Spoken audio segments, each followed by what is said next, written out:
8th marks International Women's Day, which celebrates the collective power of women around the world, past, present, and future. Base asked several members of the defense team their views on being a woman in the military. As women in the Canadian Forces, and particularly in my role as a basic recruit instructor, I find that I face many challenges, especially when it comes to teaching recruits. As compared to my male counterparts, I find that I have to put on a more serious front and prove to them that I'm a credible instructor, more than the male instructors that I work with. So last year I served a 7-month deployment in Afghanistan, and I found it interesting and a bit uncomfortable when I first got there because we were treated a little differently by some of the militaries from the other countries, the males. There were some cultural differences where they found it acceptable to stare at a woman or to make comments as she went by, and we had to kind of be a little bit careful about what we were wearing when we were in civilians. And when we first got over there, it was sort of uncomfortable because we weren't used to being treated that way. And as we're walking around doing whatever we're doing, going about our business, working, going out shopping, whatever, we had them staring at us constantly, and occasionally they follow you around a little bit. It got very uncomfortable. So when I first joined, I was actually one of the first females to join the Regina. At that time, Regina was still all male. And so I got posted there, and I showed up, and they said, we can't take her, she's a girl. And they said, nope, get used to it, you're not accepting women, she's on the boat.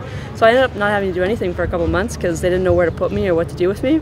So when the guys met me, they were very like, I'll carry this for you, don't swear in front of her, don't talk to her. You know, it was very like, the guys kept quiet, I kept quiet, nobody knew how to talk to each other or how to address each other without insulting each other.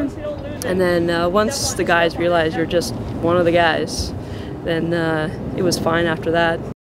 When I first showed up here, I was the only girl that I'd known. I walked in, there's one working in another shop, and there was one other woman working with me.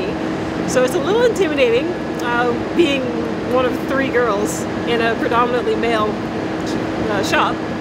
So it takes a lot of getting used to because they're not very sensitive. So you know, you kind of have to leave a lot of that at the door when you come in. I think it's important to have March 8th International Women's Day because it brings to light a lot of the work that females do. It also shows how far we've come from when we couldn't vote to now you have CEOs of ships that are female. So we've come a long way.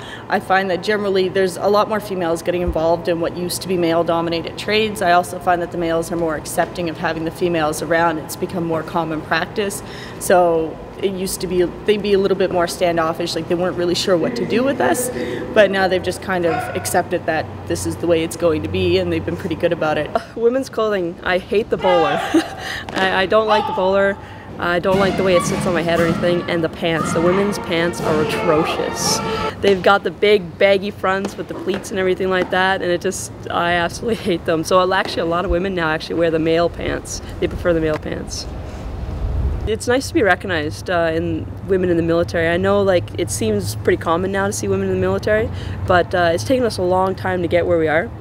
Even when I first started, like I said, it was hard. You always have to extra prove yourself. So the guys can do a job in like 10 minutes. You had to do it in 5 minutes to prove to the guys that you could even do the job. I do see the CF as the leader in equal rights because we all receive the same training and we're all held to the same standards. So once you show up, you do your job, and if you prove to your superiors that you are capable of doing the task, they're perfectly willing to let you go and work, and everybody is treated the same. The CF is a good career choice for women if you really want to learn a technical trade, if you want to contribute to your country, and it's a sense of accomplishment really, because you really are put through there's a lot of training, there's a lot of hard work, and it really does make you feel like you, at the end of the day, have accomplished a lot.